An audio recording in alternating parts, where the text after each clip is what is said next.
So we are now seeing that Speaker Pelosi is urging colleagues to support the updated $2.2 trillion proposal, but still, of course, a huge gap, not only from what the White House has offered, but from that skinny package by Senate Republicans. So what sort of compromise could we expect?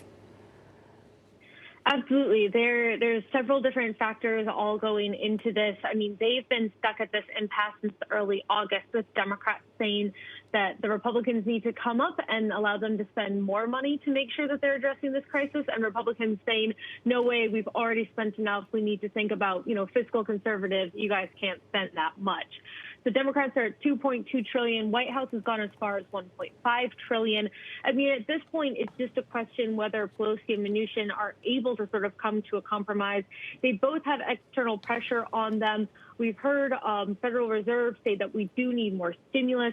Pelosi has heard Democrats within her own caucus say that they would like to have more stimulus.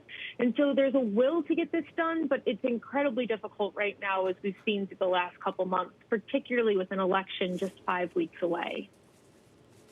And Emily, what is the political impetus for both sides to get this done, right? How much of a damaging blow would it be for President Trump going into the debate this week and going into the vote itself if another round isn't sealed, concluded and delivered by the election?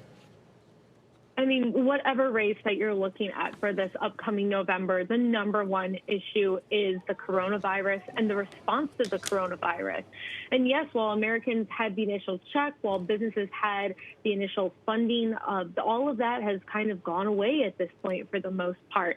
There are lots of industries that are in a lot of trouble. One thing that you did see Democrats come back and add between their last spending bill proposal and this one is more assistance for the airlines, because if they don't get more money soon, then in early October, they're going to start seeing massive layoffs. Emily, let's veer towards foreign policy, because we have seen the Trump administration now weighing fresh sanctions on Iran's financial system. What would they look like, and where does the U.S. stand vis-a-vis all of the other countries in the world that have actually had their Iran nuclear deal in place? Sure. So the sanctions would put a huge strain on the country's financial sector. It would blacklist 14 banks that have not already been harmed under previous sanctions. And it's really meant to close some of the few remaining loopholes, allowing Iran to earn any sort of revenue. It's also interesting to think about exactly when this is coming. Remember that Trump pulled out of the Iran nuclear deal.